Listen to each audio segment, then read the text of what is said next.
What's up, y'all? My name is JR, and for those of you who don't already know, I'm a huge movie and TV nerd. If you're new here, I appreciate you taking the time to check out my channel. I hope you'll consider sticking around and joining the film community I'm trying to build here on YouTube. So in today's video, I'm going to be giving my reaction and review of Jonathan Entwistle's martial arts drama film, Karate Kid Legends. And just so you guys know, this video will contain some mild spoilers, so if you haven't gotten out to see this movie yet and you don't want to know anything that happens in it, you might want to exit this video now. And with that being said, no more wasting time. Let's get into it.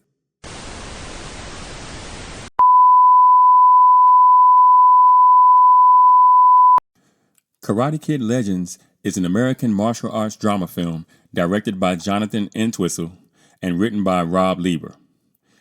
It is the sixth film in the Karate Kid franchise following the 2010 film of the same name and is set after the events of the television series Cobra Kai. It stars Jackie Chan and Ralph Macchio, both reprising their roles from the franchise while introducing Ben Wang as the main lead alongside Joshua Jackson, Sadie Stanley, and Ming-Na. It is the first film in the series not to be produced by Jerry Weintraub, who died back in 2015.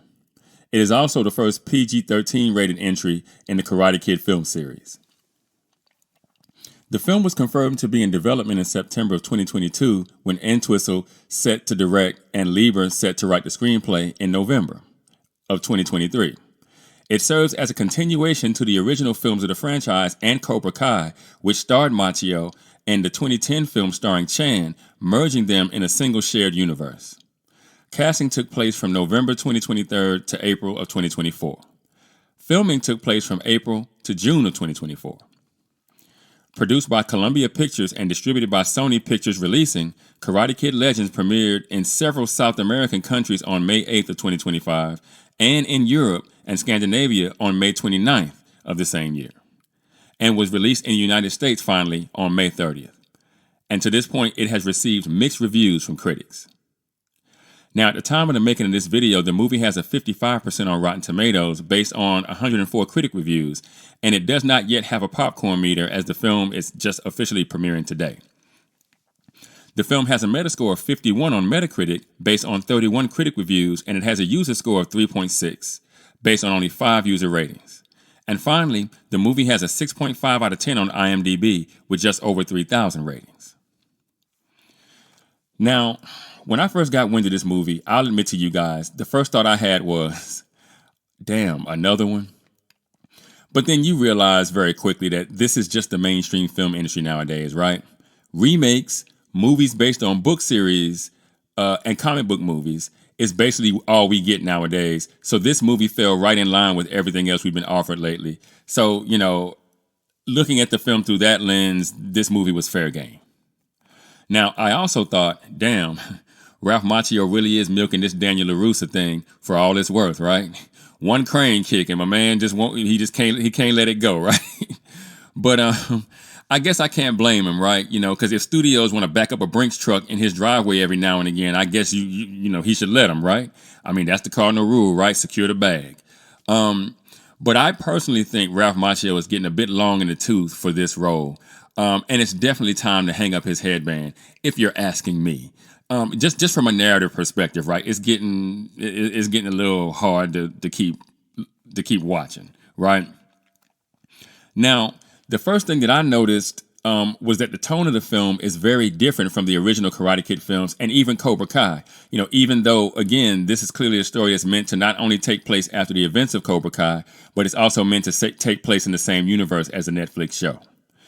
I thought the film was paced rather well, right? It is one of the things that I have to give a thumbs up for, right? Because I think that's one of the best decisions that was made where this film was concerned, making sure it didn't just go on and on and on. The film has a runtime of about 90 minutes or so, and that's perfect. That's a perfect, time frame to get this story out. So gold star there. Now, I thought the cast was pretty fun. I thought all the actors that were chosen to play main characters especially fit into what the film was supposed to be fairly seamlessly, right? I thought Ben Wang, for example, was extremely charismatic. I thought he was a serviceable actor, but he was absolutely amazing when it came time for him to kick somebody, right? I have to give them that.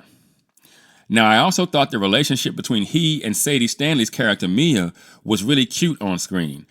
Their love story was perfectly blended into the background of the main narrative in a way that made the point while also keeping the film suitable for young people to come out and see.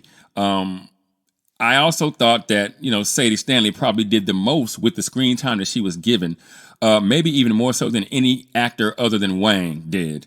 And I have this slight feeling that she might just have next in Hollywood. I kind of expect to see her in a lot more high profile films moving forward. So I thought she did a really good job.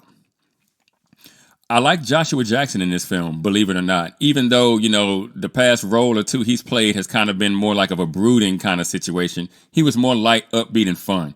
I thought he was playful and, again, a really good fit with the rest of the cast. The scenes between him and Ben Wang I thought worked really, really well, right?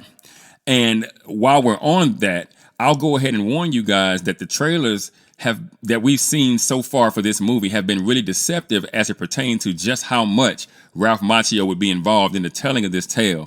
And that really kind of... I didn't like it very much because you walk into the theater expecting that he's going to be in this movie, for most of it. And I'm just going to go ahead and tell you guys that's not really how it goes. And while I'm on the cast, I'll let you guys know that despite Jackie Chan being somewhat of a side character, narratively speaking, this film tries to lean on him heavily on his reputation as an action star, no doubt in order to recoup the film's $45 million budget. I personally thought that was too much for a film like this. I thought maybe about $25 million or so would probably be about my cap. But $45 million, we'll see how the film does at the box office, see if it can make that money back, right? Especially when you look at what the reviews are saying so far about the movie. Now, I did think that the fighting was pretty cool, right?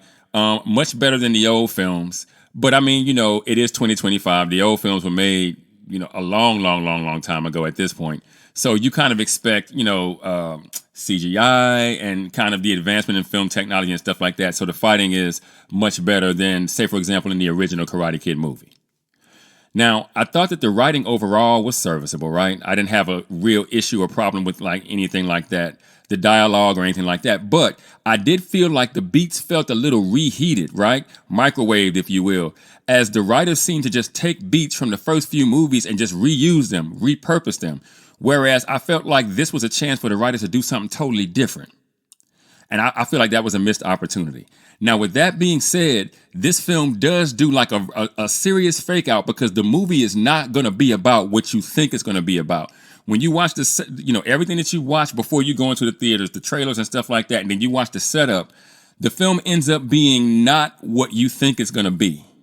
And so in that respect, the repurposed beats feel even more misleading in that regard. I didn't really have a problem, like I said, with the dialogue. And again, the film was well paced, despite what I just said about the beats, especially once it got past the setup. And the good news is by the time you find yourself asking, how much longer is this thing going to be?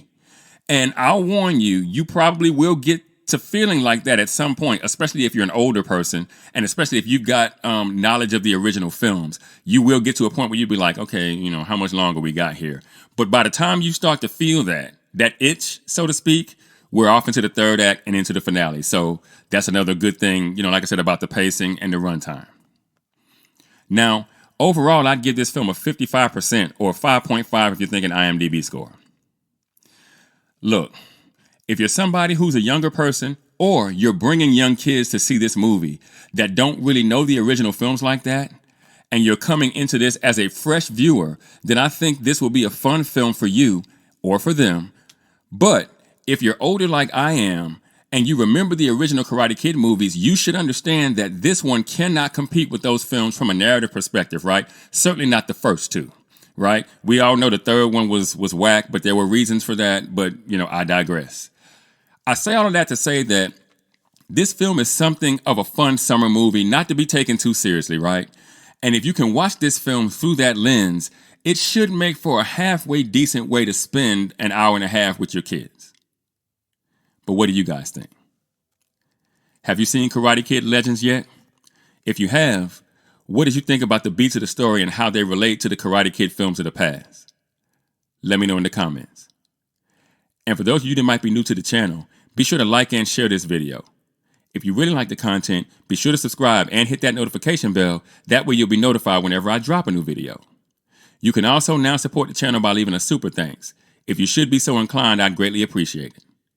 Also, be sure to go and check out themadscreenwriter.com for more television and film reviews and info on my upcoming film projects. And with that, I'm going to go ahead and get out of here. I got screenplays to write. And I'll catch y'all on the next video.